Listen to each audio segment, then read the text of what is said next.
श्री मनोज गुप्त। मनोज गुप्त जहां कहीं हो आने की कृपा करें।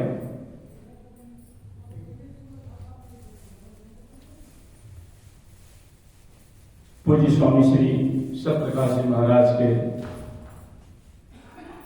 को माल्यार्पण करेंगे। श्री सद्गुरु महाराज की जय। श्री जगन्नाथ दादा जी से निवेदन करता हूं कि वे परम आराध्य श्री सद्गुरु महाराज के श्री चरणों में माल्यार्पण करें। गुरु महाराज।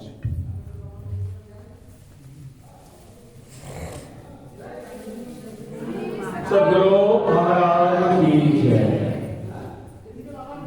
चूंकि हमारे मंत्री जी आने में असमर्थ हैं, तो मैं उनके तरफ से और आप सभी लोगों की तरफ से यह माला मैं पूज्य स्वामी श्री सत्यप्रकाश जी महाराज के श्री चरणों में अर्पण करता हूं। महाराज की जय।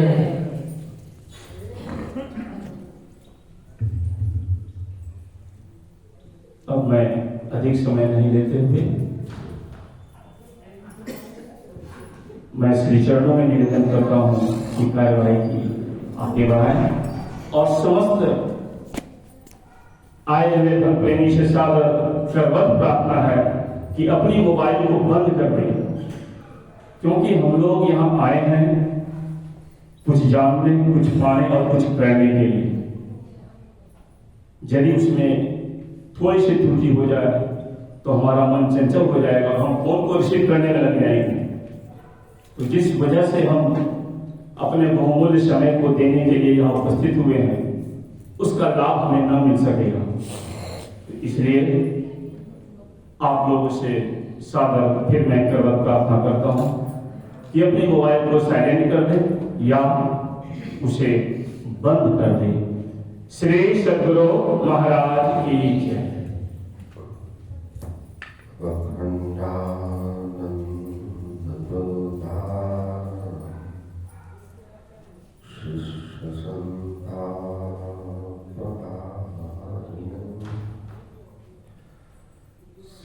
सच्चिदानंद रूपा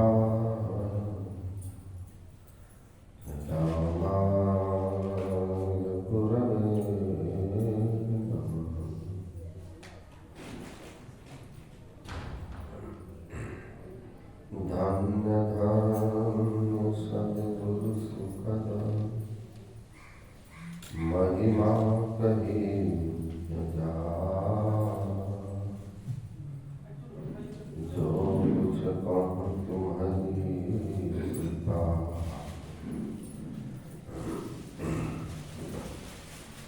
मौत कछु न बसा,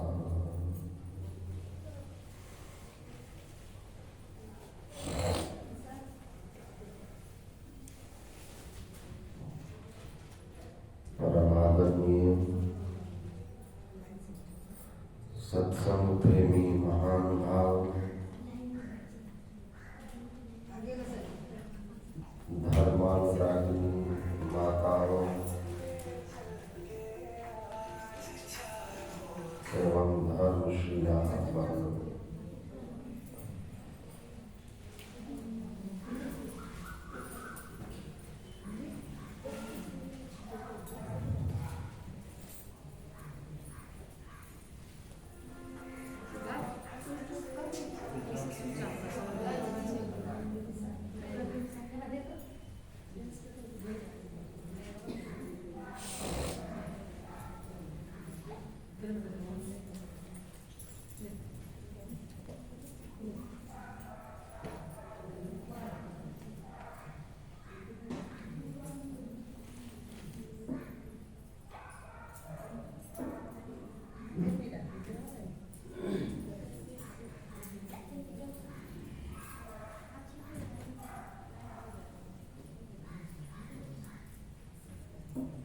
श्री सद्गुरु महाराज की जय।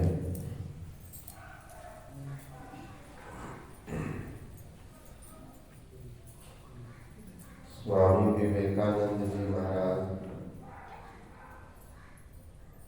ने कहा है,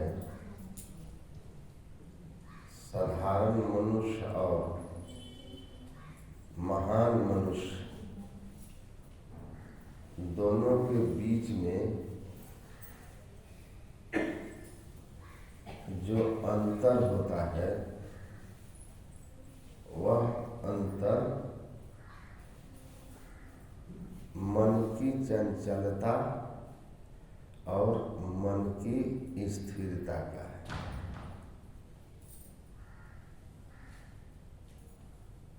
परमाराध्य सद्गुरु महाराज के भी प्रवचन में है, मन की चंचलता संसार की ओर होता है और मन की स्थिरता में ईश्वरीय सुख की अनुभूति होती है। पूज्यपाद महर्षि संत सेवी जी महाराज के प्रवचन में है, मन की चंचलता में संसार है और उसकी निश्चलता में सर्वेश्वर सर्वाधार है। तो आप समझ सकते हैं कि हमारे जीवन में मन की स्थिरता का, एकाग्रता का कितना महत्व है। कबीर साहब कहते हैं, मन आवे मन जाए, मन ही बटोर रे, और मन तारे मन बुड़वे, मन ही निगोर रे।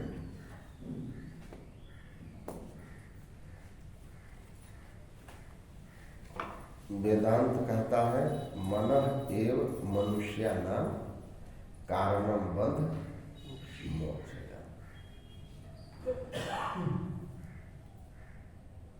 बंधन और मोक्ष दोनों में मन है।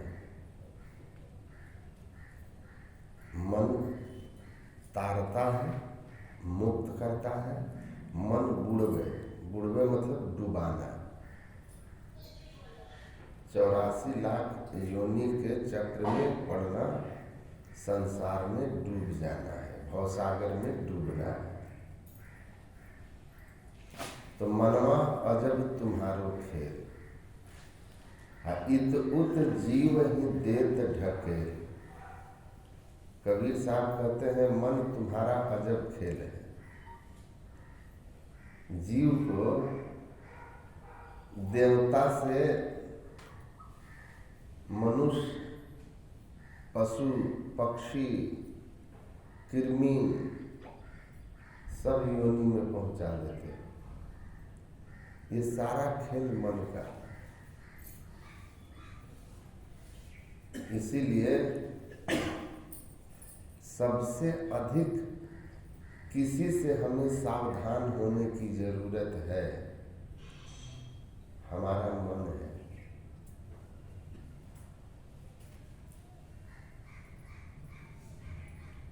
थियोसॉफिकल सोसाइटी एक आध्यात्मिक संस्थान है। उनकी एक पुस्तक में लिखा है कि mind is the bundle of thought, ideas and imagination. It's a slayer of your all the happiness. So slay the slayer and be happy. आपका मन आपके सभी खुशियों का हत्यारा है। अगर आप खुश होना चाहते हैं तो आपके खुशियों की हत्या करने वाले इस हत्यारे की हत्या करो। मन मरी जाइ है डूबी के हो, मानिक परखे सोए। लेकिन मन कैसा बहादुर है। अर्जुन, भगवान कृष्ण अर्जुन को कहते हैं ना कि मन को बस में करो। अर्जुन ने कहा, भगवान वायु को बस करना आसान है, मन को बस करने से। मन को बस करना तो बड़ा कठिन है। चंचला ही मना कृष्ण प्रमत्थानि बलवदृढ़म्। यह तो बहुत चंचल है, बहुत बलवान है। मन नहीं पकड़ा जाए बहादुर जवान है, करता है खुरखंड बड़ा शैतान है। ऐसा यार हरीफ बसे इस हलक में, अरे हरे पलटू उड़ता कोष हजार, पंख बिनु पलक।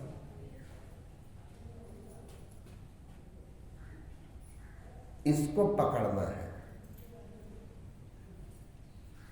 मन तो थकत थकत थक जाएगी, अब बिन तेरे थकी है काज न सरी। बिना मन को थकाए आपका काम नहीं बनेगा। बाकी सब बात गप सब। हमसे अगर कोई पूछे कि अध्यात्म का मतलब क्या समझे, तो हम इतने बोलते हैं कि अध्यात्म का मतलब अपने मन से लड़ के उसे पराजित करना।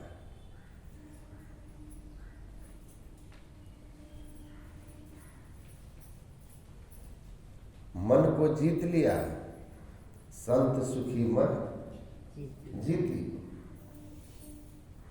आप सुखी हो गए। एक महात्मा 12 वर्षों तक गुरु के आदेश में थे। गुरुमुख होना मतलब जानते हैं क्या होता है? गुरुमुख होने का मतलब ये नहीं होता है कि आपने दीक्षा ले ली और आप का काम हो गया। गुरुमुख होने का मतलब होता है कि अब तक आप मनमुख थे, आपका मन जो चाहता था वही आप कर रहे थे। गुरुमुख होने का मतलब है कि गुरु के मुंह से जो निकला अब वही केवल करना है, अपने मन का कुछ नहीं करना है। तो महात्मा जी पक्का गुरुमुख थे। 12 वर्षों तक गुरु के आदेश से हिले नहीं थे। एक दिन बाजार गए तो उनके आश्रम में एक कुत्ता रहता था। कुत्ता भी उनके संग बाजार चला गया। तो जब वह मिठाई की दुकान पर पहुंचे मिठाई खरीदने, उनका मन महात्मा जी को कहता है कि महात्मा जी, ये जो जिलेबी का चाशनी है ना, जिसमें जिलेबी को डीप फ्राई के बाद निकाल करके डुबाते हैं रस लेने के लिए, इसको थोड़ा सा छू करके दीवार में सटाइए ना अपना हाथ। महात्मा जी कहते हैं, तुम्हारा कहा हम नहीं मानेंगे। कहा गजब है, 12 वर्ष से तो अभी हम आपके साथ है न हैं, आप केवल इसी जन्म में थोड़ी न साथ है। हे मनवा तू सदा के संगी, राधा स्वामी लिखे हैं। जब से हम संसार में हैं तब से मन हमारा साथी है। कहा अरे हम तुम्हारे जन्म जन्मांतर के साथी हैं, तुम एक बात हमारा मान लो। 12 साल तो नहीं सुने, एक सुन लो। क्या सुनना है भाई? कहा बस जिलेबी का रस छू के दीवार में अंगुली सटा देने में कौन सा पाप हो जाएगा? इतने मान लो, कोई तुमको चोरी डकैती तो नहीं सिखा रहे हैं। अंदर वाला छूने में दिक्कत है तो कढ़ाई के बाहर से छू दो, वहां भी रस लगा हुआ है। महात्मा जी मन की बात पर आ गए और वो कढ़ाई को ऐसे छुआ तो हाथ में जिलेबी का वो चीनी का रस लगा, दीवार को छू दिए। दीवार को जैसे छुए ना तो मक्खी दौड़ के बैठ गई। स्वाभाविक था, मक्खी बैठ गई। मक्खी जैसे बैठी तो वहाँ एक छिपकली घूम रही थी। छिपकली को पकड़ने, मक्खी को पकड़ने के लिए छिपकली तेजी से आई, और जो छिपकली आई वहाँ पकड़ने, तो जो मालिक था ना दुकान का, काउंटर के अंदर बैठता था,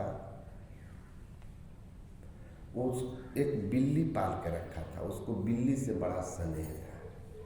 छिपकली को देख करके बिल्ली कूद गई।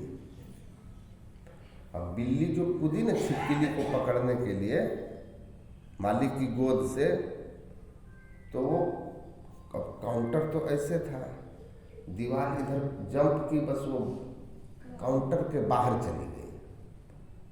बिल्ली जैसे काउंटर के बाहर गई तो महात्मा जी के साथ में उनका कुत्ता था। कुत्ता बिल्ली को पकड़ लिया, उसकी गर्दन पकड़ ली, गर्दन पकड़ के उसको मरोड़ने लगा। मारो मारो मारो। तो नौकरों ने कुत्ते को मारकर बिल्ली को बचाया, लेकिन कुत्ता अपना दांत बिल्ली के गर्दन में धंसा दिया था। तो बिल्ली दर्द से करा रही थी। मालिक को बड़ा प्रिय कुत्ती वो बिल्ली। तुरंत बोला कि डॉक्टर को बुलाओ, इसका इलाज कराओ। फिर कहता है कि कुत्ता किस दुष्ट का था। कुत्ता तो अपना काम करके भाग गया। कहा किस दुष्ट का कुत्ता था जो मेरी बिल्ली को इस तरह से काट दिया। कहा लो कि महात्मा लेकर आया था कुत्ता। कहा मारो इसको। अब वो डंडा ले करके नौकर सब, कोई छोलनी लेके, कोई कलछुल लेके, कोई छनौटा लेकर, कोई उस समय तो गैस था नहीं तो लकड़ी का चैला लेकर के सब दौड़े। महात्मा जी को बाजार में दौड़ा दौड़ा के पीट रहे, भाग रहे। महात्मा जी 10-20 डंडा तो लग गया। बेचारे भाग करके किसी तरह जान बचाए। फिर जब देखा कि वो लोग पीछा छोड़ दिया तो कुछ दूर जा कर के बैठे और मन में सोच रहने लगे कि हे भगवान, मन का एक छोटा सा कहा हुआ 12 साल बाद माने थे कि कढ़ाई को छू करके दीवार में सटा,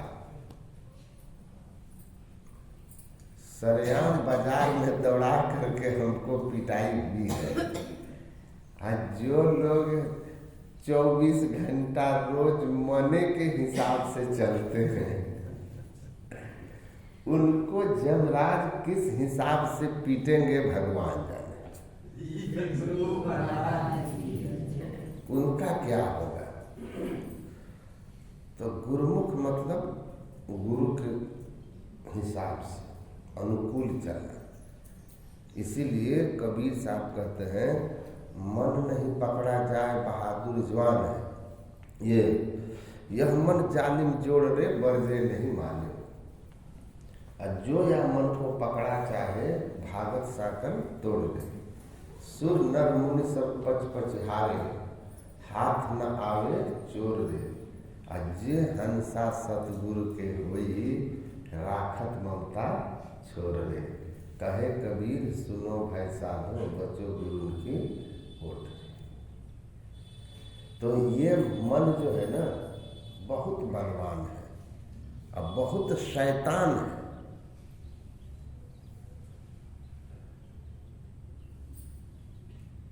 इससे आज तक कोई अपने बल पर पार पा लिया हो संभव ही नहीं। ये हमको जन्म जन्मांतर से गुलाम बना के रखा है। अब पराधीन सुख सपने होना ही, हम मन के गुलाम हैं और जो मन के गुलाम है वह कभी सुखी नहीं हो सकता।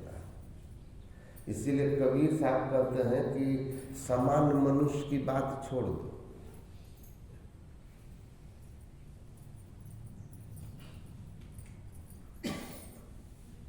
इस संसार में रहने वाले राजा महाराजा की बात छोड़ दो, साच कहूँ तो कोई न माने, झूठ कहा न जाई हो। अब ब्रह्मा विष्णु महेश्वर दुखिया, जिन यह राह चलाए। कहे कबीर सकल जग दुखिया, संत सुखी मन जीती। तो सबके सब मन के अधीन है संत को छोड़ के। तो जो भी गुलाम है, किसी का भी गुलाम आप हैं, आप सुखी नहीं होंगे। इस देश पर अंग्रेजी शासन था, लोग दुखी थे तो उसको लड़के भगाए ना। बहुत लोगों ने अपनी जान दे दी, क्योंकि पराधीन सुख सपने होना है। मनु महाराज कहते हैं, सर्वम परवशम दुखम, सर्वम आत्मवशम सुखम, एतद्यो समासेन कारणम दुख सुख है। जो परवश हैं सभी दुखी हैं, जो आत्मवश है वह सुखी है। सुख और दुख का समास में हमने आपको कारण कह दिया। पराधीन सुख सपने हो ना।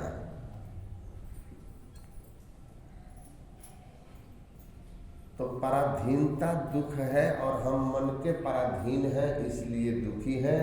हमसे लेकर के सभी देवी देवता भी पराधीन है मन के, इसलिए सब दुख में है। आप लोग सुने होंगे कहानी की, एक बादशाह के दरबार में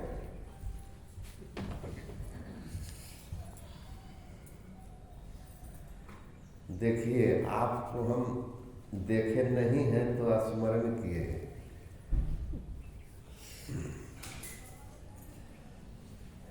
तो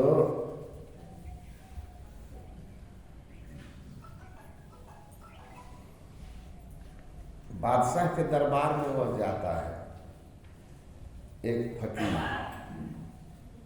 और जाकर के आराम से इस तरह से देख रहा है। तो फकीर दरबार में आया और राजा के सामने, बादशाह के सामने सिर नहीं झुकाया। तो उसको बड़ा आश्चर्य हुआ। उसने अपने लोगों से कहा कि पूछो तो कौन है यह, और आकर के यहाँ सिर क्यों नहीं झुकाया मुझे। अब राजा है तो राजा है ना, उनको तो अपनी दुनिया है, अपना ढंग है।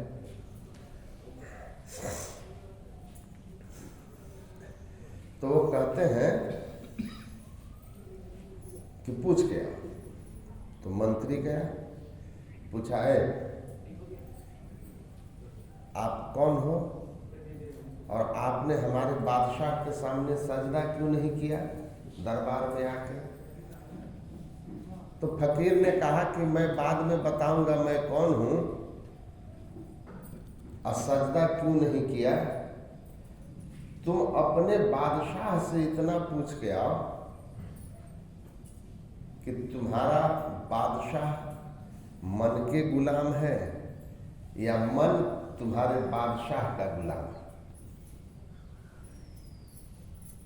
उसने कहा कि आता हूं पूछ के।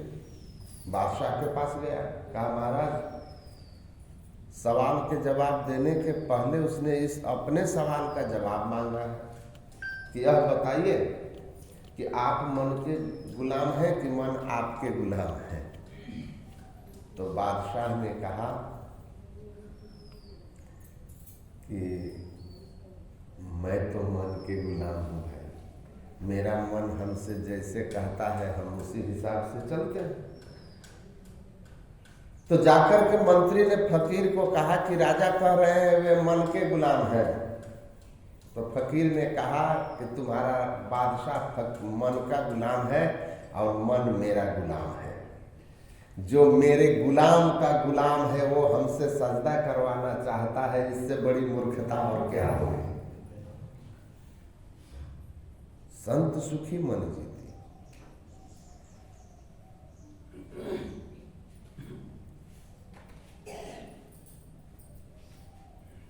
तो मुझे कैसे वो हमसे सजदा करा सकता है। तो इसीलिए अध्यात्म का जो मूल ज्ञान है ना, वह सारा मन का ही पूरा खेल है। इसीलिए कहा कि सब कुछ घर में है बाहर नहीं, अब बाहर टोले सो भरम भुलाए। सब मन का खेल है। लेकिन मन कितना मजबूत है सो आप सुन चुके हैं, कितना शक्तिशाली है ये आप सुन चुके हैं। मन महानता और सामान्यता के बीच में मन खड़ा है।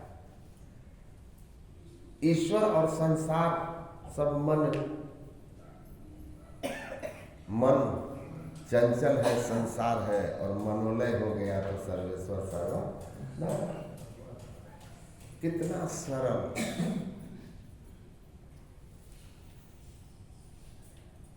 तो मन की चंचलता को रोकने का जो यत्न है ना, उसी को आध्यात्मिक साधना कहते हैं। आध्यात्मिक साधना कहते हैं। एक छोटा सा सवाल, बहुत छोटा सा सवाल मैंने एक बड़े विद्वान आदमी, खूब लंबा उनका नाम जस, दिल्ली में उनका स्पीच चल रहा था। हमको एक आदमी ले गए तो हम चले गए।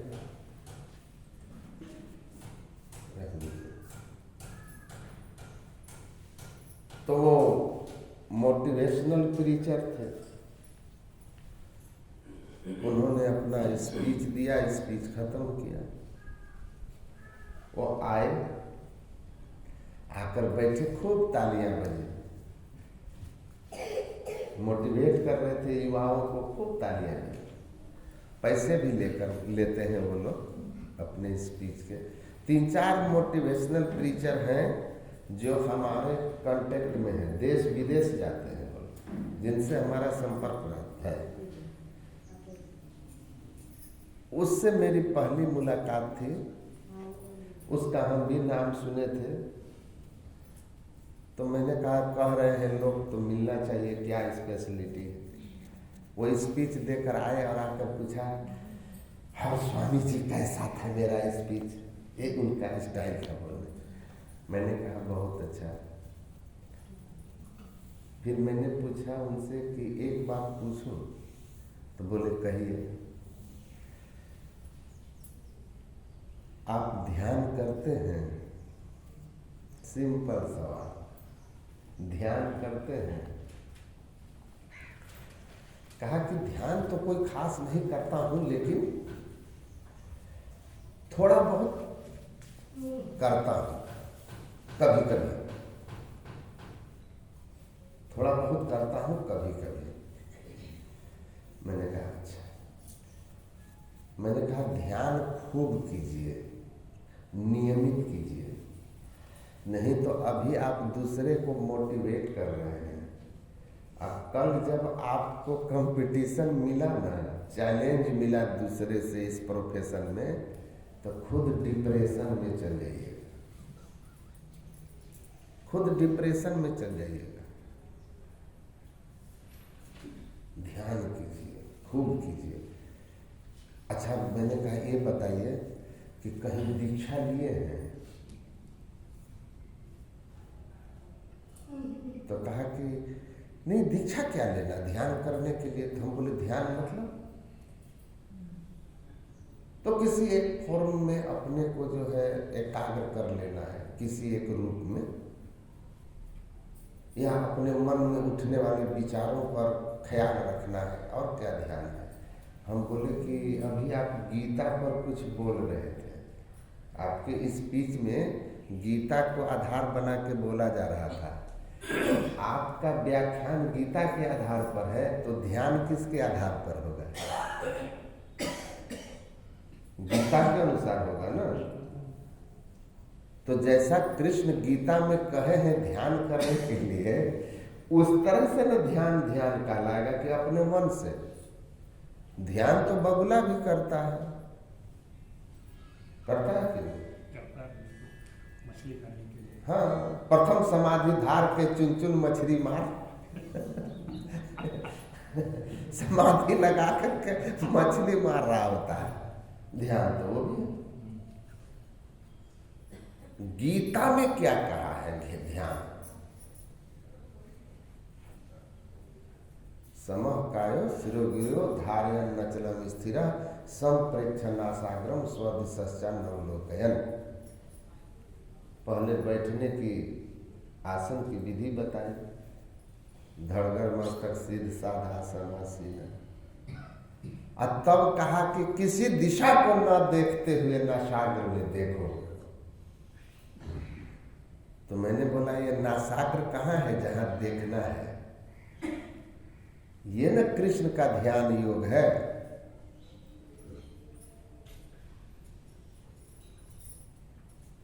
ध्यान योग कृष्ण का तो यही है। और गलत फहमी में ना रहे। अभी मैं हांगकांग में था, इस्कॉन से जुड़े हुए एक महिला हमसे कहती है कि स्वामी जी, मतलब जो आपका स्पीच है उसमें आप ध्यान पर बोलते हैं, लेकिन ये तो कलयुग है,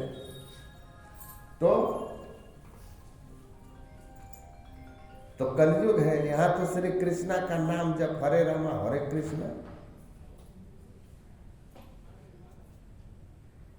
उनसे भी हमने बस इतना ही पूछा कि कृष्ण कहाँ कहे हैं कि केवल मेरा नाम जप करना है? गीता में उनका उपदेश है, कहाँ कहे हैं?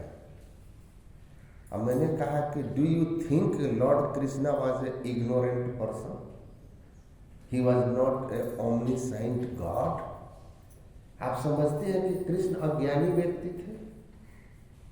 वे सर्वज्ञ ईश्वर नहीं थे? अगर वे सर्वज्ञ ईश्वर थे तो क्या उनको पता नहीं था कि इस द्वापर के समय में मैं अर्जुन को ध्यान करने के लिए क्यों कह रहा हूं?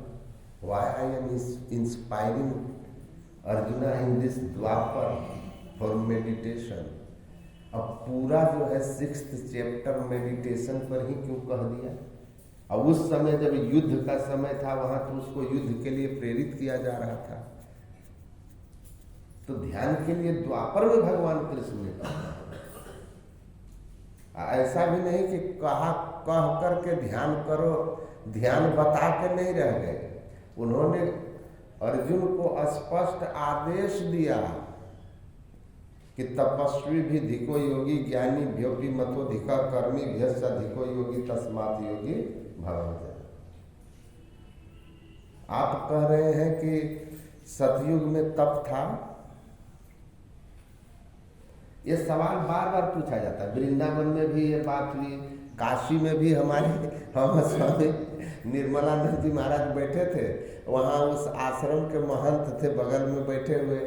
वो कहते हैं स्वामी निर्मलानंद जी महाराज को कि कलयुग है महाराज, ध्यान समाधि संभव नहीं है, नाम जप बस काफी है, इतना ही काफी है। बिखरा हुआ मन कहाँ कलयुग में लगने वाला है, जो ध्यान का आप लोग प्रचार करते हैं।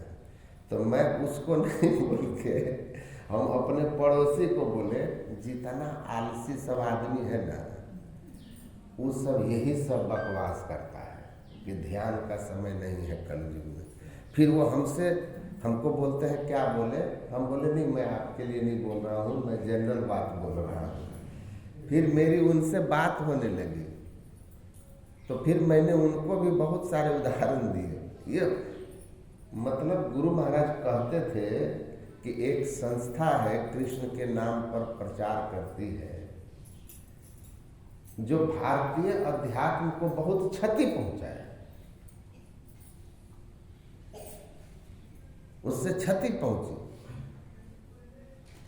लोग बाहर ही बातों में रह जाते हैं। बस योगी बनो क्यों कहा, ध्यान योग क्यों बताया। और सबसे बड़ी बात कि भगवान कृष्ण अर्जुन को कहते हैं कि सृष्टि के आरंभ में यह योग विद्या, ध्यान योग के अध्याय में, ध्यान योग वाले अध्याय में, सृष्टि के आरंभ में, in the beginning of this creation first of all I imparted this knowledge to the सूर्य सन। सबसे पहले ये ज्ञान मैंने सूर्य को दिया था, और सूर्य जो है यह ज्ञान he gave to his son Manu, Manu his son Ikshvaku, and in this way this knowledge of meditation was running in this universe for a long time। बहुत वर्ष तक यह ज्ञान इस तरह संसार में चलता रहा। कुछ समय से यह लुप्त सा हो गया है। आज फिर मैं वह लोक कल्याणकारी ध्यान योग राज विद्या राजगुह तुम्हारे माध्यम से दुनिया के लिए प्रकट कर रहा हूं। तो सृष्टि के आरंभ में तो द्वापर कलयुग नहीं होगा, सतयुग होगा। तो क्यों कहा कि मैं सबसे पहले सृष्टि के आरंभ में यह लोक कल्याणकारी ज्ञान दिया था। अब बहुत ही समय तक यह ज्ञान लोगों के बीच चलता रहा, फिर यह दब गया। तो क्यों? मैं पढ़े लिखे हो, एजुकेटेड हो, apply your mind, don't be slave of anyone else. किसी के गुलाम मत बनो, किसी के ब्लाइंड फ्लोअर मत बनो। तुम हमारे गुरु महाराज कहते थे, और शास्त्र में भी लिखा है, शास्त्र का वाक्य, आपका विवेक और गुरु के वाक्य, तीनों जब मिल जाए तब उसको विश्वास कर लेना है। नहीं तो आप तो कोई कुछ कहा और शुरू हो गए तो फिर आप कभी गड्ढे में गिर जाओगे ना। अंधी श्रद्धा है वो। मनुष्य विवेकशील प्राणी है, इसीलिए कहा करी सत्संग गुरु खोज करिए, चुनिए गुरु सच्चा। अब बिनु सदगुरु के सब ज्ञान पंथ कच्चा ही कच्चा। और अध्यात्म में सबसे महत्वपूर्ण है गुरु। ये बात आप जान लीजिए। जीवन भर आंख बंद करके बैठे रहिए, आपको कुछ नहीं मिलने वाला है जब तक कि आपके व्यवहार विचार और आपके आचरण चरित्र से आपके गुरु प्रसन्न नहीं होते। आप प्रसन्न हो गए तो एक क्षण नहीं लगेगा उनकी कृपा से आपको आध्यात्मिक उन्नति की अनुभूति करने में। मुख्य भूमिका गुरु की होती है, मुख्य भूमिका है, उन्हीं को खोलना है। आपके तो बंद हाथ है, आप बंद हाथ से खूब छटपटा लो, हाथ से बंधा हुआ आदमी खोल नहीं पाओगे। खोलेंगे तो गुरु महाराज खोलेंगे। जो बंधन मुक्त है वही आपको मुक्त करेगा। बंधन काट किया गुरु मुक्ता, जरा मरण भय भागी है। तो बंधन में बंध कर आप खूब छटपटा सकते हैं, रो सकते हैं, अधिक से अधिक समय तक बैठकर साधना कर सकते हैं। होगा तो उनकी कृपा से, और उनकी कृपा उनके आज्ञा में रहने से होगा। आज्ञा में रहने से होगा। जिस शिष्य के लिए गुरु की जो आज्ञा है उस आज्ञा में रहे, गुरु पूर्ण है, प्रसन्न होंगे, आपको मुक्ति हो जाएगी। गुरु महाराज के एक सेवक स्नान करके ध्यान कर रहे थे। छोटेलाल बाबा लिखे हैं पुस्तक में। गुरु महाराज ने 2 बार पुकारा तो पूज्य महर्षि संत सेवी जी महाराज आकर बोले कि स्नान करके ध्यान करने गया। तो गुरु महाराज बोले किसी को कि बुला के ले आइए। जब आए तो उन्होंने कहा कि जो मेरा आदेश है, मेरी सेवा के जिस कार्य को दिया गया है आपको, उस कार्य में त्रुटि करके कितना ध्यान करोगे कुछ नहीं होगा। अगर सेवा ठीक ठीक हो गया तो तुम्हारा कल्याण हो जाएगा, क्योंकि होना गुरु कृपा से है।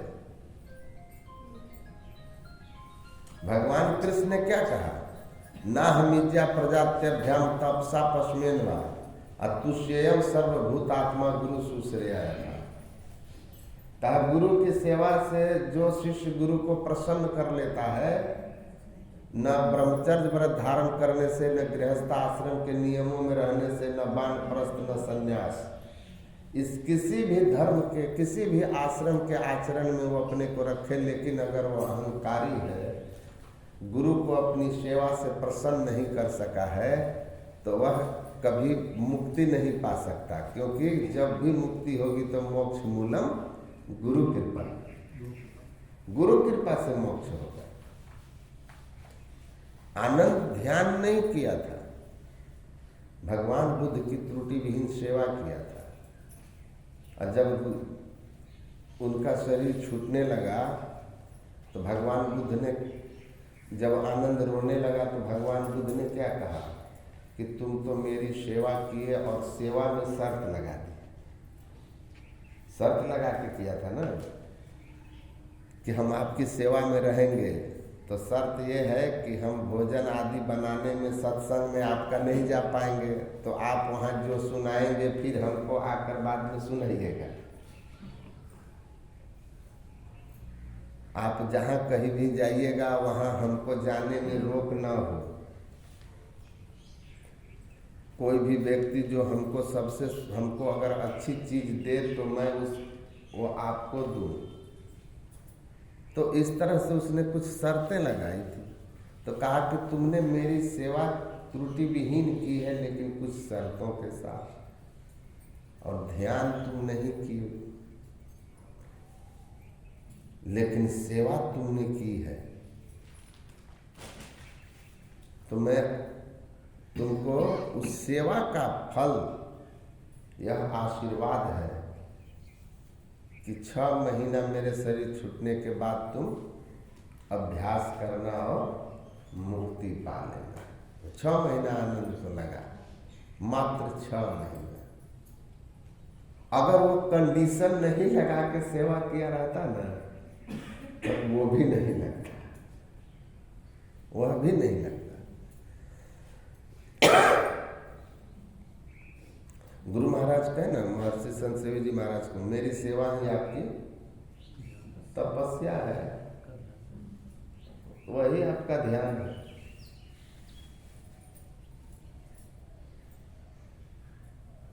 गुरु अमरदास जी महाराज, आपको पता होगा, सिख परंपरा के गुरु थे। वे तीसरे गुरु बने गुरु नानक देव की परंपरा में। वृद्धा अवस्था में जाकर के दीक्षा लिए थे अपने समधि से, गुरु अंगद देव जी महाराज से। और दीक्षा लेने के बाद एकदम खड़े रहते थे, अटेंटिव, कि कहीं गुरु महाराज को किसी तरह की परेशानी न हो। अब फल ये हुआ कि वृद्धा अवस्था में दीक्षित व्यक्ति, और आश्चर्य की बात है कि गुरु की अनन्य सेवा से उनके कृपा को प्राप्त कर लिया और मुक्ति पा ली, मोक्ष पा लिया। गुरु गद्दी पर बैठ गए। गुरु गद्दी पर बैठे गुरु महाराज की कृपा से गुरु महाराज जैसी अपनी अवस्था प्राप्त कर। यहाँ लोग कहते हैं हमसे नहीं होगा। देखिए, समर्पण सबसे बड़ी चीज है, गुरु आज्ञा सबसे बड़ी चीज है। इसीलिए अभी जो पाठ में सुने, बंदो गुरुपद कंज कृपा सिंधु नर रूप हरि महामोह तम कुंज जासु बचन रवि कर। तो समझना है। मैंने उनको कहा था, जिसके बारे में कह रहा था कि ध्यान करो, ध्यान करो, जैसे कृष्ण ने गीता में कहा है, न सागर में देखो, बताओ न सागर कहाँ है। किसी दिशा को न देखते हुए न सागर में देखना है। ये आप दुनिया के किसी ग्रंथ को पढ़कर अगर बता दोगे तो फिर मान लूंगा कि गुरु की क्या जरूरत है और दीक्षा की क्या जरूरत है।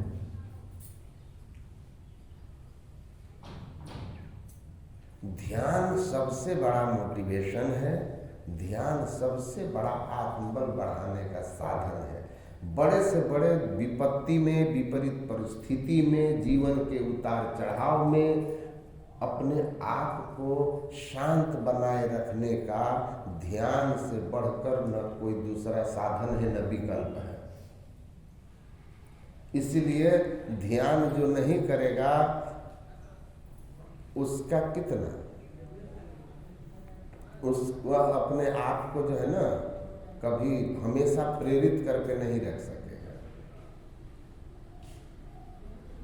मोटिवेटेड खुद को रखना है संसार के काम के लिए या परमार्थिक काम के लिए, तो ध्यान को रोज बैठ के करो,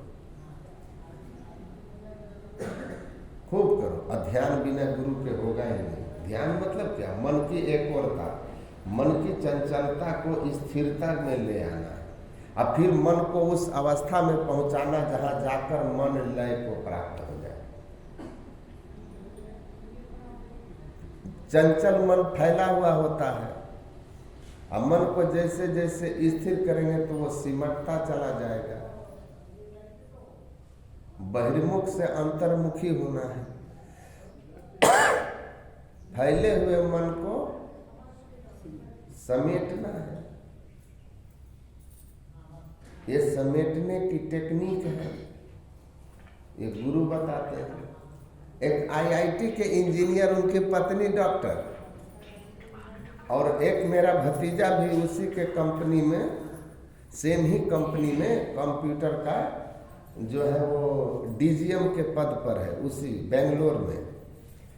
तो मेरा वो भतीजा जो है वो हमको कहा कि ये हमारे सीनियर हैं, ये आईआईटी के इंजीनियर है, वाइफ इनकी डॉक्टर है, अध्यात्म में इनकी भी रुचि है, तो कुछ आपसे बातचीत करना चाहते हैं। तो मैंने उसको पूछा तो बोला कि स्वामी जी, गीता हम खूब अध्ययन करते हैं और 2-4 लोगों के नाम भी उसने बताए, अच्छे महात्माओं के, अच्छे वक्ताओं के, जो सही में अच्छा बोलते हैं। मैं भी उनको कभी कभी सुनता हूँ तो अच्छा लगता है कि इनको सुनता भी हूँ, लेकिन फिर भी मेरे मन के बहुत सारे संशय दूर नहीं होते।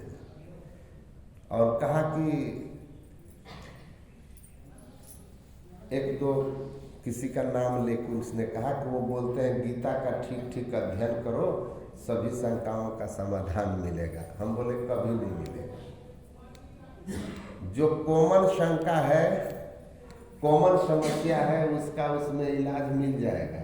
जो तुम्हारा निजी समस्या है, जो अर्जुन ने नहीं पूछा, वो समस्या जो है वो रह गया है, या कुछ भगवान ने नहीं कहा। सारी बातें थोड़ी ना कह जाएंगे।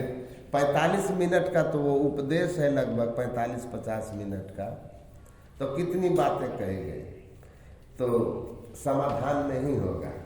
इसीलिए न भगवान कृष्ण ने कहा था, तद विधि प्रणिपाते न परिप्रश्ने न सेवया उपद्यक्षन्ति ते ज्ञानं ज्ञानिनः तत्वदर्शिनः, कि तत्वदर्शी गुरु के पास जाइए और उनसे ज्ञान लीजिए। संत ज्ञानेश्वर जैसे महापुरुष ने गीता पर टीका लिख करके जो जन्मजात योगी थे,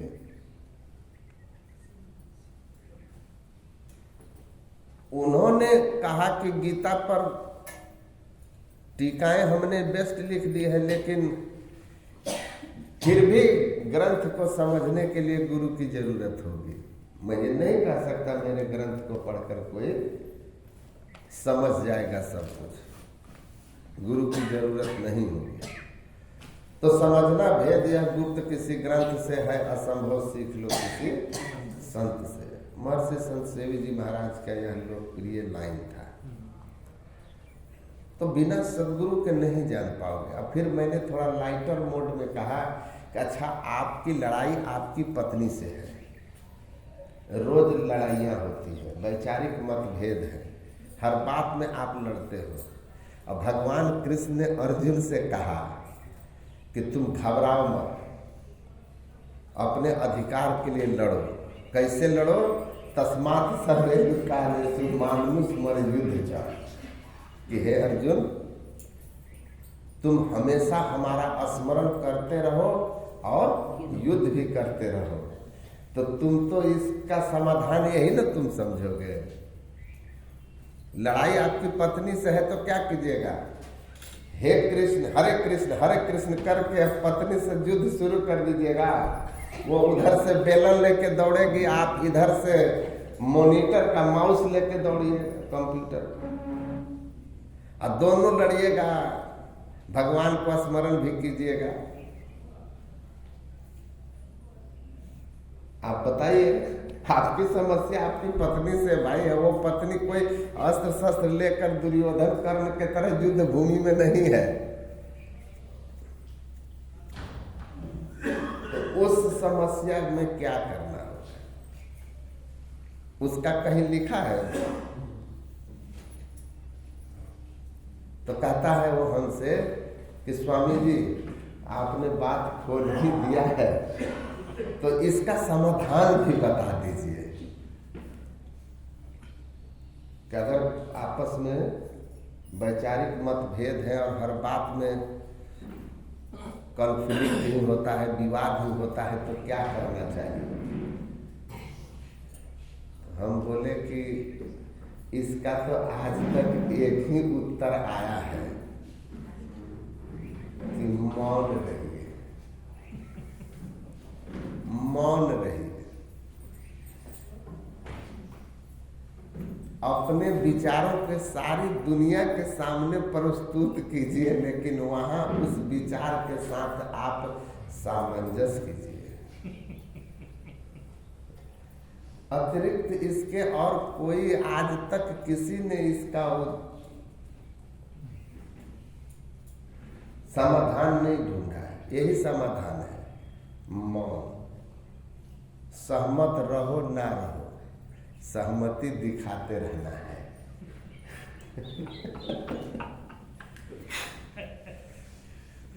बोला कहीं कोई उपाय नहीं। हम बोले कोई उपाय नहीं।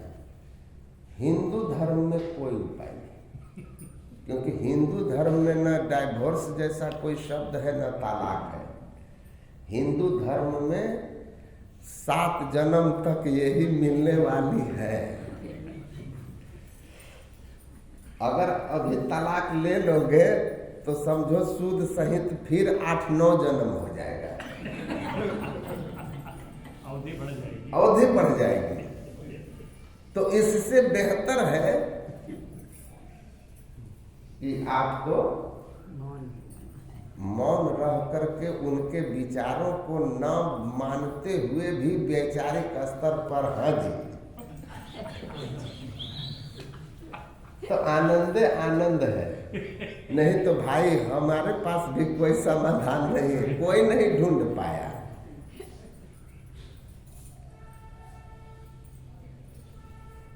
तब वो हमारी बात सुना तो उसको थोड़ी समझ में आई। मैंने कहा देखो, ग्रंथ पढ़ करके हमको सुन करके आप समाधान नहीं कर पाओगे। आपकी अपनी समस्या है और उस समस्या का समाधान आपके संदर्भ में गुरु बताएंगे। और दूसरी महत्वपूर्ण बात कि जब आप सत्संग और ध्यान करने लगेंगे तो आपका विवेक का बल बढ़ जाएगा। अब विवेक के बल के बढ़ जाने पर आदमी सांसारिक समस्याओं के साथ अपने को सहज करना सीख जाता है। सहज करना सीख जाता है। मतलब दूसरे को बदलने से बेहतर है कि अपना बदलाव कर लीजिए। स्वयं में बदलाव करना है,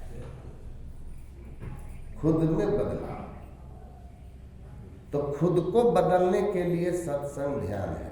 और यह बिना गुरु के नहीं होगा, बिना गुरु की कृपा के मिलने वाला नहीं होगा, नहीं उन्नति। तो इसीलिए कहा कि कृपा के सिंधु नर रूप में हरि सदगुरु महाराज हैं, उनकी कृपा होगी तो सब कुछ हो जाएगा। गुरु महाराज सत्संग योग के चौथे भाग में लिखते हैं, सत्संग, सदाचार, ध्यान और गुरु सेवा संतमत का यही छोटा सिद्धांत है। इन चारों में गुरु सेवा सबसे बढ़कर है, सर्वोपरि है। जिनमें गुरु सेवा आ गई, गुरु की कृपा से बाकी तीन चीजें भी उनमें आ जाती है। इसीलिए गुरु महाराज कहते हैं, बाबा देवी कहे में ही सुनो चित्त लगाई के, गुरु भक्ति बिन नाही सफलता, संत कहे सब गाई के। ईश्वर देव पितर परिजन से होत न यह उपकार, यह होत गुरु से में गुरु की अमित बलिहार। तो गुरु सेवा में क्या है? गुरु आज्ञा, गुरु आज्ञा का पालन करना।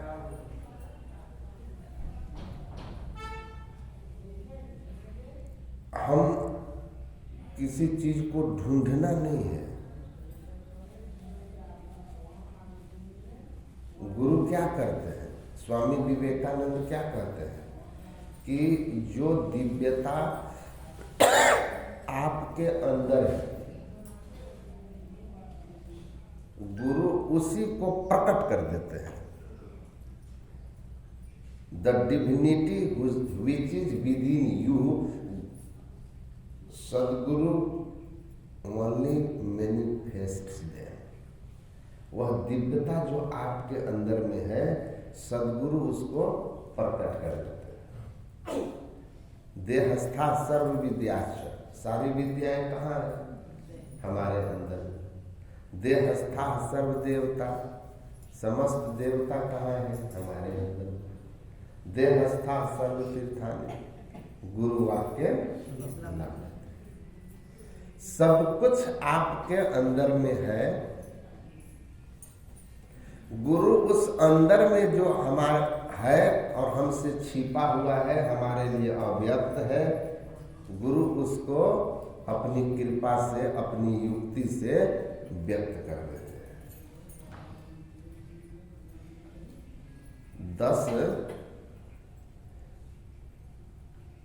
लोग घर से विचार करके निकले, ये वेदांत में बहुत प्रसिद्ध कथा है। 10 लोगों ने विचार किया कि हम तीर्थाटन पर चलेंगे, तीर्थ यात्रा के लिए। जब वे तीर्थ यात्रा के लिए चले तो रास्ते में एक नदी आ गई। तो उन लोगों ने कहा कि नदी का जल का तो हमें पता नहीं है, तो क्या करें? तो एक दूसरे का सब हाथ पकड़ो और इस तरह से लाइन लगते हैं,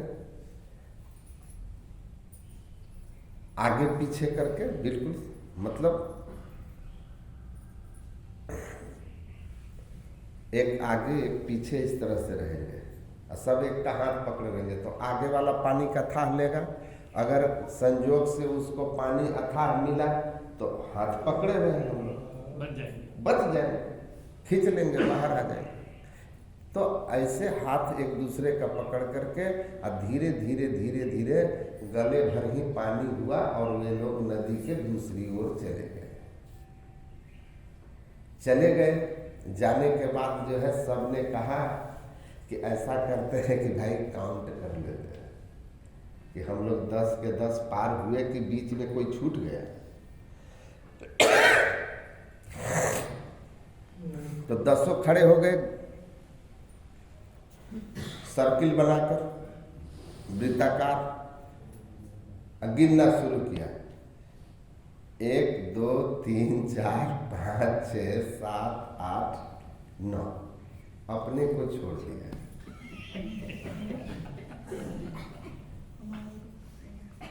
माय गॉड, अपना तो एक दोस्त डूब गया।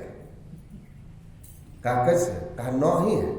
तो कहता है देखा, तो दूसरा गिनना शुरू किया, 1 2 3 4 5 6 7 8 9, वो भी अपने को छोड़ दिया। इस तरह से 10 के 10 गिनती किए, लेकिन अपने को सब छोड़ छोड़ के। तो अब 9 ही हो गया। सबने तय मान लिया कि एक दोस्त अपना डूब गया।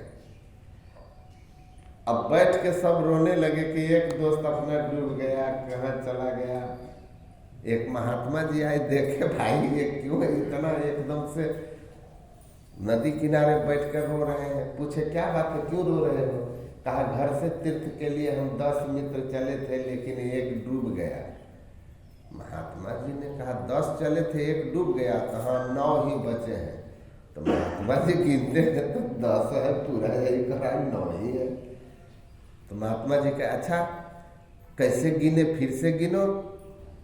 तो 1 2 3 4 5 6 7 8 9, अपने को छोड़ दिया।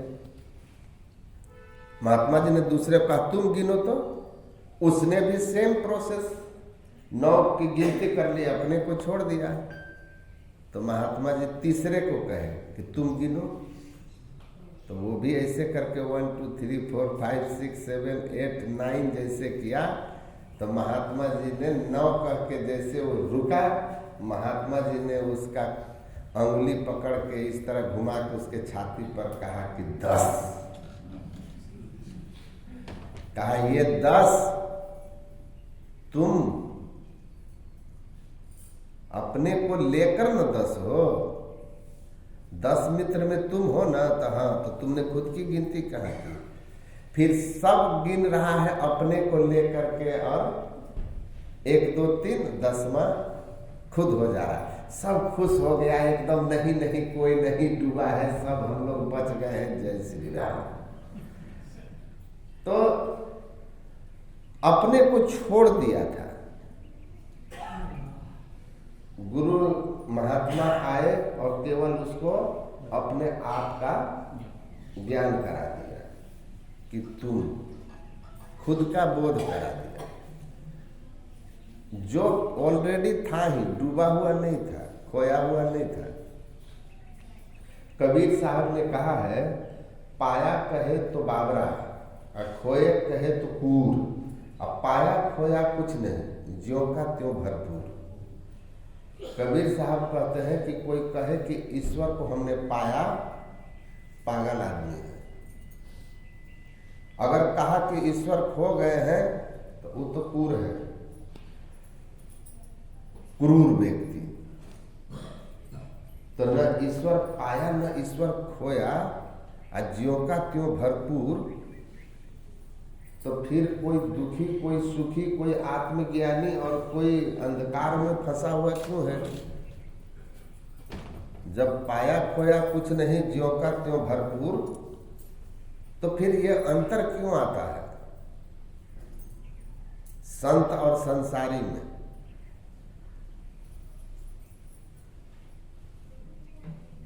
तो कबीर साहब कहते हैं कि बस इतना जान लो कि जो पाया वह जगा हुआ है और जो खोया वो सोया हुआ है। ये जागना और सोना, इसमें न कुछ पाना न कुछ खोना, ये अवस्था है। जब आप सो रहे हैं, स्वप्न अवस्था में हैं, तो सपने माही नारी को भ्रम भय बालक कहीं हेरायो, जागी लखियो ज्यों का त्यों है, ना कहीं गयो न आयो। सूरदास जब यह मति आई, मन ही मन मुस्कायो, और कहीं न जाए वह सुख की महिमा, ज्यों गूंगे गुड़ खाए।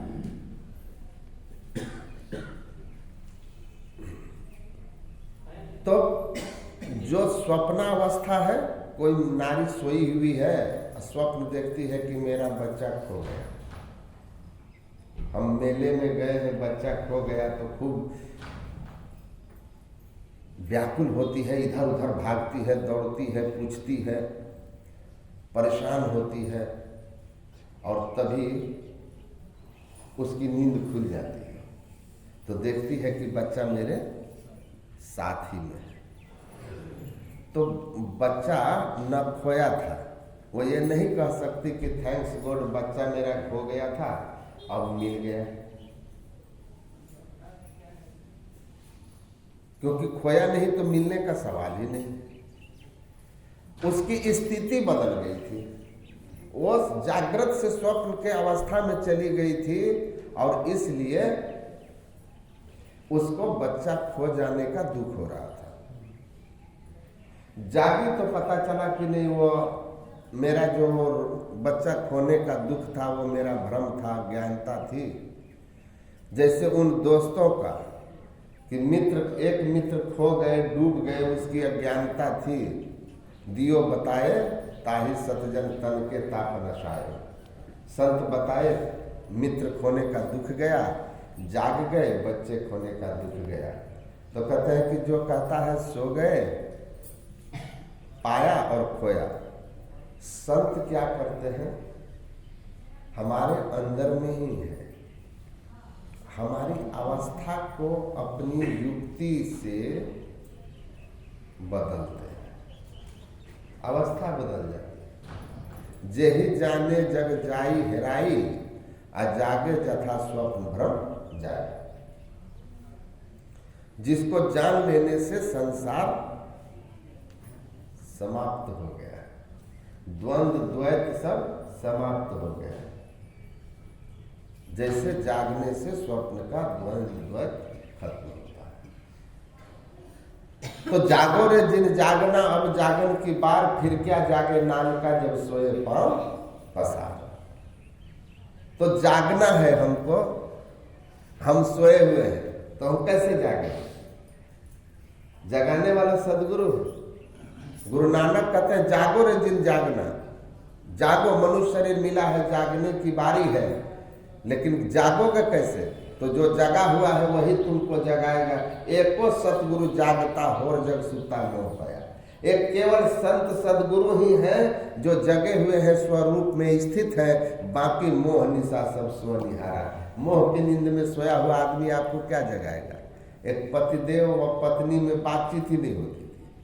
पति लिख करके अपने पत्नी को दिया कि हमको 4 बजे बस पकड़नी है, ऑफिस के काम से बाहर जाना है, तो तुम हमको 3:30 बजे जगा देना। बातचीत आपस में नहीं होती थी। पति पर्ची लिख के पत्नी को थमा दिया, उसके बाद जब उसकी नींद खुली तो देखता है 7 बज रहे हैं। बड़ा गुस्सा आया, लेकिन करे क्या? तो देखता है कि बेड के बगल में लिख करके एक पर्ची रखा हुआ है कि 3:30 बज गया, उठ जाओ।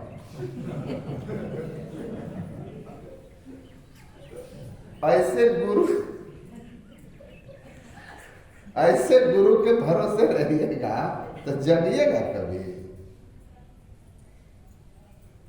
गुरु महाराज कहे कि जो खूब गहरी नींद में है वो आवाज से भी नहीं जगता, उसको हिलाना डुलाना पड़ता है।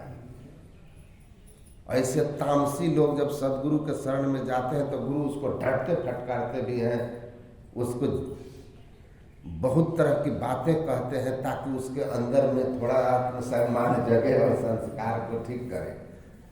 और जब देखते हैं कि हाँ इसका रंग ढंग संस्कार ठीक है, तो फिर गुरु कुम्हार है, शिष्य कुंभ है, गड़ी गड़ी काढ़े खोट, अंतर हाथ सहार दे बाहर वाहे चोट। तो सदगुरु जगे हुए हैं, वे ही हम सोए हुए लोगों को जगा सकते हैं। तो इसीलिए कहा सच्चे सदगुरु के शरण में जा करके और उनकी सदयुक्ति मिलती है। कृपा गुरु दयाल दया कर दिए भेद बताए, महाभागी जीव के दिए भाग जगाए। अभागी जीव का भाग जगाए, जागने की प्रक्रिया है। ये सत्संग, ये जागने की प्रक्रिया है। ध्यान इससे जागने की सूक्ष्म प्रक्रिया है। ये जो सत्संग सुनते हैं ना, तो संसार के आसक्ति में डूब करके जो भगवान को भूले हुए हैं, ध्यान से दूर हैं, तो उनके अंदर विवेक होता है कि मनुष्य देह मिला है तो इस देह का उपयोग करना चाहिए। किधर? मनुष्य जीवन के बिताए हुए हर एक पल बड़े अनमोल हैं, इनको व्यर्थ न जाने दें। यह व्यर्थ चला गया तो चला गया, याद रख लीजिए। घर अधूरा छोड़ के चले गए तो घर पूरा कर लेंगे, दूसरे को पुत्र बना लेगा। लेकिन भजन ध्यान किए बिना आप चले गए तो आपके बदले कौन कर लेगा? तो वक्त मनुष्य जीवन का एक एक क्षण अनमोल है। ऐसा कोई अमीर पैदा नहीं हुआ जो बीते हुए अपने एक पल को खरीद सके। महर्षि संतसेवी जी महाराज कहते थे, एक क्षण खरीद कर दिखा दे जो बीत गया, ऐसा अमीर पैदा ही नहीं हुआ। कितना अनमोल है यह समय इस मानव जीवन का। इसीलिए कबीर साहब कहते हैं, सांसा खाली जात है तीन लोक का मोल। तीन लोक दे करके एक बीते हुए श्वास के क्षण को वापस नहीं ला पाओ।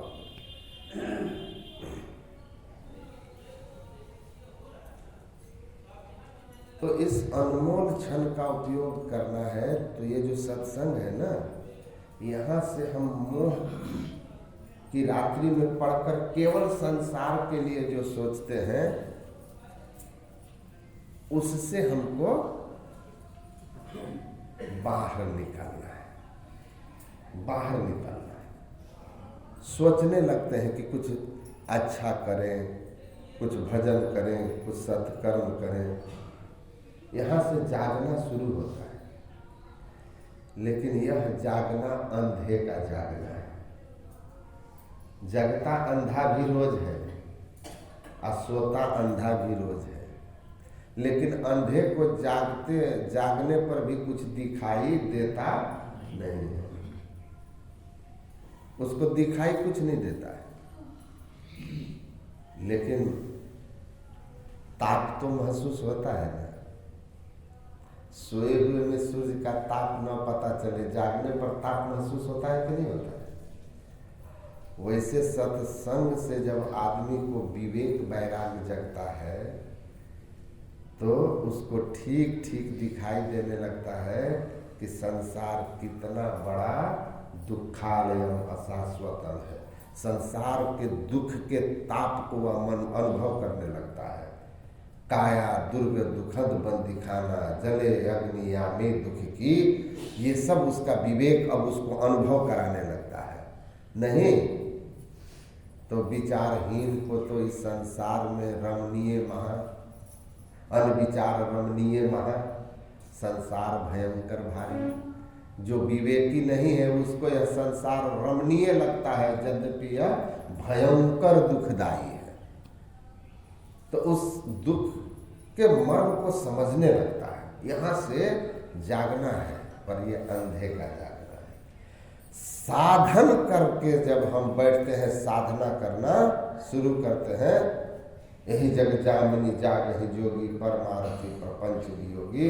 अब यहाँ से सदगुरु की जो सदयुक्ति है, अपनी भगतिया सतगुरु साहब मोहि कृपा करे देहु हो, समझ में आता है कि मैं नहीं, मेरा नहीं, यह तन किसी का है लिया, छीन लेगा कब से, इसका पता मुझको नहीं। कब छीन ले पता नहीं, लेकिन अनमोल चीज दिया है। इसलिए एक क्षण बिना विलंब किए सत्कर्म में लग जाओ, सध्यान में लग जाओ। सांसों का क्या भरोसा है ना, भजन,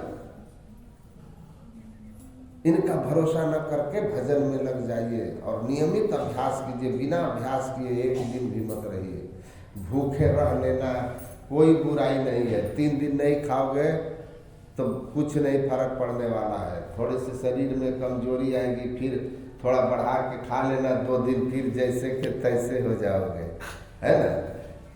20-25 दिन लगातार योगा करके हम 3-4 किलो कम हो जाते हैं। और सत्संग प्रचार में निकलते हैं, फिर एक सप्ताह में लौट के आते हैं, नापते हैं तो फिर वहीं चले जाते हैं। तो हमको समझ में आ गया ये खाने पीने का कोई मतलब नहीं। 2-3 दिन ना खाओ तो उससे कोई फर्क नहीं पड़ता, लेकिन 2-3 दिन भजन नहीं करोगे तो बहुत फर्क हो जाएगा, बहुत फर्क जीवन में। और कहीं इसी बीच कुछ गड़बड़ हो गया तो क्या हो जाएगा भगवान जाने, कहाँ चले जाएंगे भगवान जाने। तो गुरु महाराज हमको युक्ति देते हैं। कौन सी युक्ति? अब आंख वाली जागृति की, कि हम जगे भी और देखें भी। तो कहते हैं जग करके और देखना है, तो विवेक से जगा अंधे की तरह। अब आंख कैसे होगा? ध्यान दर्पण गुण अध्यानी अंध जाने ना, गुरु भेद देवे अंजन अकरु हेरु ही नयन। सदगुरु महाराज कृपा करके अब ध्यान दर्पण गुण अध्यानी अंध जाने ना, गुरु भेद देवे अंजन करु हेरु ही नयन। अंजन आंजिए निज सोई, जही अंजन से तिमिर नाशे और दृष्टि निर्मल होई। काजर दिए से का भया, ताकन का ढवना ही, ताकन का ढवना ही, ताकन की गति है न्यारी। आ एक टक लेवे ताक सोई है पीर की प्यारी।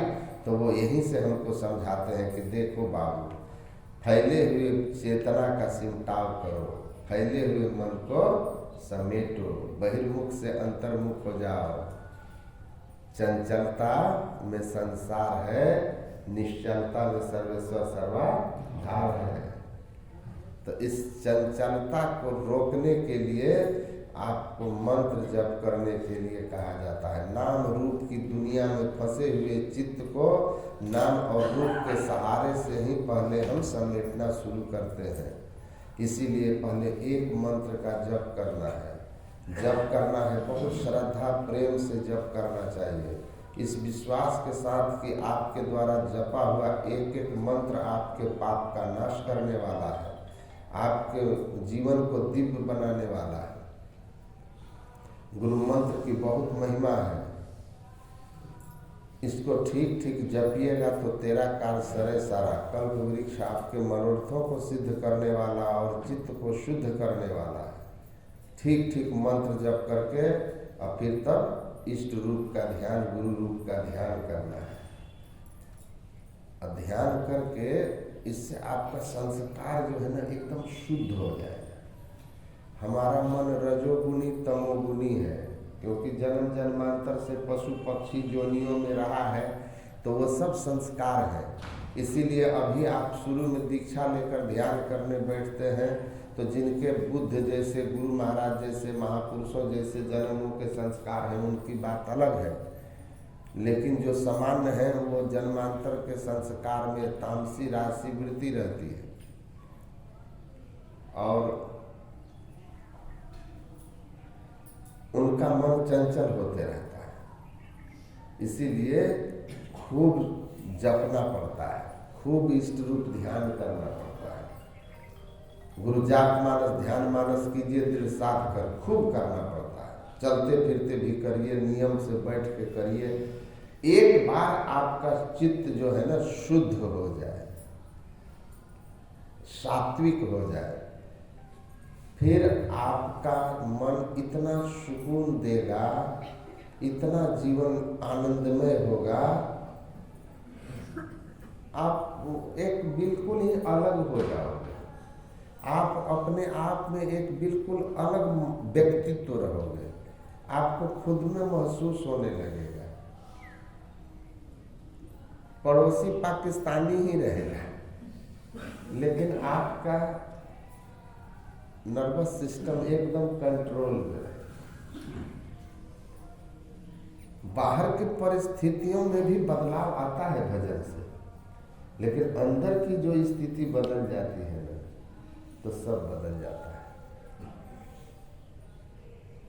एक लड़का पूछा था हांगकांग में हमसे, वो मैंने थोड़ा सा डाला है, उसको रिकॉर्डिंग हुआ था वो वाला। तो वैसे तो वॉइस रिकॉर्डिंग सब हम करते थे, लेकिन वीडियो रिकॉर्डिंग भी है कुछ कुछ। तो उसने मुझसे पूछा कि Swami ji I want to be a successful manager. मैं एक सफल मैनेजर बनना चाहता हूं। उसको मैंने कहा कि मैनेजर कौन होगा? One who manages himself well first, he only can be a successful manager, the best manager. जो अपने आप को मैनेज करेगा, अपने आप को जो संतुलन में रखेगा, बैलेंस में रखेगा, वही बेस्ट मैनेजर होगा। क्योंकि जो आदमी अपने ऊपर नियंत्रण रखता है वह अपने एम्प्लॉय के अंदर के बेस्ट को बाहर निकाल देता है। आपके साथ कोई काम कर रहा है और आपकी बात नहीं सुन रहा है या काम करने में वह मंद है, उसको आप बाहर निकाल दिए, ये मैनेजर सक्सेसफुल मैनेजर आप नहीं है। आपके पास कोई समान आदमी आया और उसके अंदर के गुण को पहचान करके आप उसके गुण को बाहर लाकर बेस्ट बना दिए, तब आप मैनेजर हैं। इसके लिए आपको पहले स्वयं अपने आप को मैनेज करना होगा, स्वयं पर नियंत्रण करना होगा। बसे ही यस इंद्रियाणि तस्य प्रज्ञा प्रतिष्ठिता। भगवान किस कहते हैं? जिसकी इंद्रियां अपने बस में होगी वही स्थित प्रज्ञ होगा, अपने को वही मैनेज करेगा। और इसके लिए ध्यान करना होगा। मैंने कहा आप अपने मन पर नियंत्रण करना सीख जाइए। दूसरों के अच्छे बुरे व्यवहार से आप अपना आपा तुरंत न खोएं, इसको नियंत्रण में रख सकें तो आप अच्छे मैनेजर हो जाइए। इसके लिए ध्यान करना होगा, क्योंकि ध्यान के अतिरिक्त और कोई उपाय नहीं है। हम आपको अभी समझा देंगे कि आत्म नियंत्रण करना, सेल्फ कंट्रोल जिसको है वही बेस्ट होगा, वही सही डिसीजन ले सकता है, वही सही डिसीजन ले सकता है। एक कंपनी के बड़े डायरेक्टर हैं, मैंने उनसे पूछा कि सर वो आप दूसरी कंपनी से इस कंपनी में आए तो आप लोग तो इतने बड़े पद पर हैं, आप लोगों से इंटरव्यू में क्या पूछता है? 25 साल 30 साल का एक्सपीरियंस है, बड़े बड़े कंपनी संभाले, तो आप लोगों को इंटरव्यू में क्या पूछा जाता है? सब्जेक्ट के बारे में तो पूछेगा ही नहीं, उसको पता है कंपनी का डायरेक्टर दूसरी कंपनी से इधर आ रहा है। तो उन्होंने कहा कि हम लोगों से यही पूछा जाता है कि ऐसी स्थिति में आपकी कंपनी है, मतलब कंपनी फेल्योर की स्थिति में जा रही है, उस समय आप इसको क्या क्या स्टेप उठाइएगा? अगर कल कंपनी में ये परिस्थिति आ गई तो क्या क्या स्टेप उठाइएगा ताकि कंपनी डूबने से बच जाए? मतलब हमसे वर्ष कंडीशन जो संभव है कंपनी के भविष्य में आ सकता है, उससे कैसे बचाओगे, ये पूछा जाता है। तो जब विपरीत परिस्थिति आती है उस समय सही डिसीजन लेना होता है। तो सही डिसीजन कब लेंगे? विपरीत परिस्थिति में, जब आपका दिमाग शांत रहेगा तभी सही डिसीजन होगा। तो विपरीत स्थिति में भी मन को शांत बनाने के लिए ध्यान के अतिरिक्त कुछ है? तो ध्यान है। विचार हमारा सुन लोगे, मैंने कहा जो मैंने कहा, you just listen me and when you will go out you will forget. और ये जो विचार है ना, इसकी लिमिट बहुत कम है। विचार से किसी बात को रोकना, मन को रोकना विचार से, यह बहुत छोटे सीमा तक होती है। इसीलिए आपका ज्ञान जो है ना, ध्यान के बिना केवल विचार पर है तो वह ज्ञान समय आने पर हिल जाएगा, आपको सिद्धांत पर नहीं रहने देगा, हिला देगा। ध्यान करें, ध्यान से नियंत्रण रहेगा और ध्यान असीमता में ले जाता है।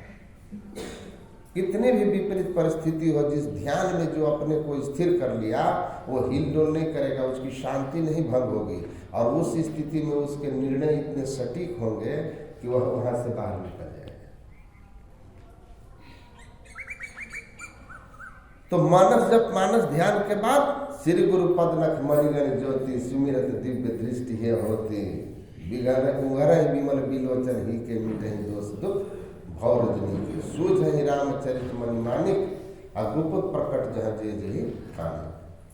तो यहाँ से जागने, ऐसा जागना जिससे दिखना भी हो, जगे भी और आंखें खुली हो, दृष्टि भी हमको संसार आए, सच आए, यह होता है श्री गुरु पदनक मणिगण ज्योति। श्री गुरु के चरणों में मणियों की ज्योति है। सुमिरत दिव्य दृष्टि होती, ऐसी साधना जिसको दृष्टि योग कहते हैं, इस साधना से हमारा, इस साधना के करने से जब दिव्य दृष्टि खुलती है तो हम जगते भी हैं और देखते भी हैं, क्योंकि अवस्थाएं बदल जाती है। जागृत की अवस्था में आंखों के मध्य थे, तो स्वप्न की अवस्था में कंठ में थे, तो गहरी नींद की अवस्था में हृदय में थे, तुरीयम मूर्धन संस्थितम। अब चौथी अवस्था मूर्धा में होंगे, तुरीय में होंगे, प्रकाश में होंगे। तो अब जो देखेंगे उस दर्शन के साथ ही स्वप्न के दृश्य जैसे हमारे लिए मिथ्या हो जाते हैं, वैसे दिव्य दृष्टि की स्थिति आते ही संसार के सभी द्वंद्व, द्वैत, प्रपंच सब मिथ्या हो जाते हैं। अब जागना देखने के साथ हुआ है, लेकिन अब भी कोहम नहीं हुआ, अब भी स्वरूप का ज्ञान नहीं हुआ। अब भी जो दर्शन हो रहा है वह सूक्ष्म माया का सूक्ष्म वर्णन है। इसलिए दिव्य दृष्टि की प्राप्ति होगी गुरु की कृपा से, तो सब कुछ दिव्य दर्शन होगा। देखा को अनदेखा करके अनदेखा को देखा, अक्षर पढ़ रहा निरक्षर, निह अक्षर दिल देखा। जो देखा था सबको अनदेखा कर दो। ध्यान में बैठे थे, पहले मंत्र जप किए, फिर देखे हुए रूप का ध्यान किए, अब देखे हुए रूप को भी अनदेखा कर दिया। अब क्या देख रहे हैं? अब कुछ नहीं देख रहे हैं, अब केवल अंधकार में गुरु की बताई हुई युक्ति से देख रहे हैं। जहां बताया गया है ना देखने के लिए, दो नैना बीच सन्मुख देख, अपने आप एक बिंदु मिले दृष्टि दो रेख, सिमटी हुई निगाह से गुरु निर्दिष्ट स्थान पर एकाग्रचित होकर के देखिए, और मन में कोई भी रूप आए उसको हटाते जाइए, सबको अनदेखा कीजिए और अंधकार के ठीक बीचों बीच देखिए। ऐसा देखने से आपकी दृष्टि सिमटती जाएगी और अंत में दृष्टि आपस में मिलेगी, एक बिंदुता की प्राप्ति होगी, दिव्य दृष्टि खुल जाएगी, प्रकाश मंडल में जाएंगे और इस सूक्ष्म दृष्टि से सूक्ष्म लोक का दर्शन होगा, और दिव्य दृष्टि से अचरज पेखे याजन सुख तुच्छ कर लेंगे। तो दिव्यता का अनुभूति और दिव्य दर्शन शुरू होने लगेगा, फिर आपसे कुछ छिपा नहीं रहेगा। कितना सहज होता है। गुरु महाराज कहते हैं कि नीचे से देखोगे तो ये बहुत ऊंची बात लगती है, लेकिन ऊपर से देखो तो ये पहला कदम है। बिंदु की प्राप्ति, दिव्य दृष्टि की प्राप्ति पहला कदम है। उसके बाद एक बिंदुता के बाद सहस्र कमल दल, चंद्र मंडल, सूर्य मंडल, शून्य महाशून्य, भंवर गुफा, केवल मंडल, तब निःशब्दम परमम पदम। ये पहला ही कदम है, यात्रा के ठीक शुभारंभ का पहला कदम है। पहले कदम में इतनी महिमा, इतनी महानता, इतनी दिव्यता है। सोचिए, अब पहला कदम भी नहीं उठा पा रहे हैं, लेकिन कंपनी का बैलेंस रोज देखते हैं, रोज कैरी फॉरवर्ड ब्रॉड हो रहा है, होता है ना अकाउंट में। आज का बैलेंस कल कैरी फॉरवर्ड हो जाता है, लेकिन आपके आत्म कल्याण के धन का कुछ कैरी फॉरवर्ड हो रहा है रोज रोज की नहीं हो रहा है। इस बैलेंस पर ध्यान दीजिए। आपके अकाउंट के पेज के पन्ने घट रहे हैं, आपके जीवन के भी आयु के पन्ने घट रहे हैं। आप नीचे गिनते रहते हो कि कंपनी का आज इस बार इस तिमाही में इतना परसेंट लाभ हुआ, इतना परसेंट दूसरे में लाभ हुआ। ऊपर भगवान बैठकर गिनते रहते हैं इतना परसेंट तिमाही में तुम्हारा सांस घट गया, अब इतना बच गया, अब इतना घट गया। कंपनी का प्रॉफिट आप गिन रहे हैं, भगवान आपका सांस का लॉस गिन रहे हैं। एक दिन कहेंगे कि भाई आपके सब समाप्त हो गए, चलिए। तो ध्यान रखना है कि संसार का काम अवश्य हो, लेकिन आत्म कल्याण के लिए ध्यान कीजिए। जैसे दिव्य दृष्टि होती है, संसार स्वप्नवत है, यह अनुभव में आ जाता है, देखने लगता है, और तब उस जगत को देखते हैं जो आज तक नहीं देखे, जिसको सूक्ष्म जगत कहते हैं। जैसे अभी आप जिस स्थान पर हैं यह आपको सत्य लग रहा है। स्वप्न में जहाँ होते हैं स्वप्न आपको सत्य लगता है। तुरीय के प्रारंभ में जाएंगे, प्रकाश मंडल में जो दिव्य दर्शन होगा वह ऐसा लगेगा और यह जगत आपके लिए स्वप्न हो जाएगा। अब आप जागे हैं इस संसार से, लेकिन अभी स्वरूप का ज्ञान नहीं हुआ है। तो गुरु ही सो शब्द रूप शांति प्रद और अनुप, यही बद्धि भजी गुरु में ही मोक्ष पावे। वहां से नाद की साधना शुरू करते हैं। नाद की साधना करते हुए जड़ावरण को पार करके, जड़ मंडल पार करके, जब कंसस मंडल बोलते हैं उसको, चेतन मंडल, केवल मंडल, वहां पहुंचने पर आत्मज्ञान हो जाता है। आत्मज्ञान होते हैं कर्म के वही स्वरूप ही चिन्ह है। आत्मज्ञान होते हैं पूर्ण जागृति हो जाती है। गुरु महाराज कहते हैं तुरिया के अंतिम चरण कैवल्य में जाकर आत्मज्ञान होते ही आप पूर्ण जाग जाते हो, परमात्मा की पहचान भी हो जाती है। उससे आगे चल करके निःशब्दम में जाकर परमात्मा जीवात्मा की एकता हो जाती है। सो जान ही जही देहु जनाए, जान तुम ही हो जाए। लेकिन ये तभी संभव है जब जीवन में गुरु हो और गुरु के आज्ञा में रह करके उनकी हम कृपा पात्र बन जाए। आप कृपा पात्र बन जाओ, कमाल हो जाए। मैं तो एक बात अनुभव किया, ये अध्यात्म ज्ञान इतना कठिन ज्ञान है उनके लिए जिनके पास संस्कार नहीं है और जो पहली बार आ रहे हैं। जहां संतमत का ज्ञान पहले से है, वहां तो आप बैठिए और गहरी से गहरी बात सुना जाइए। और जहां संतमत को लोग कभी सुने नहीं हैं, वहां एक बार जाइए और तब वहां बोलिए और उन लोगों के दिमाग में अटाइए। आपको पता चल जाएगा कि आपकी औकात नहीं है। गुरु महाराज की कृपा होगी तो होगा, नहीं तो आप हॉर्न के तरह बोलिएगा, किसी के पल्ले कुछ नहीं पड़ेगा, कुछ नहीं पड़ेगा। और प्रचार सही अर्थ में तभी है जहां लोग नहीं जानते जिस बात को, उस बात को आप पहले लेकर के जाइए। चौके सामने कैसे समझाएं इसको? इसने तो जीवन में भजन ध्यान भी जरूरी है, ये भी बात नहीं इसको पता है, तो इसको ज्योतिनाथ कहां से समझ में आए? उसको तो पहले यही समझाना कठिन लगता है कि रे भाई, या खाना पीना सो जाना यह काम है पशु संभालना, खाओ पियो सो ये पशुवत जीवन है। आत्मा न मोक्षार्थम जगत हिताय च, ये हमारे जीवन का लक्ष्य है।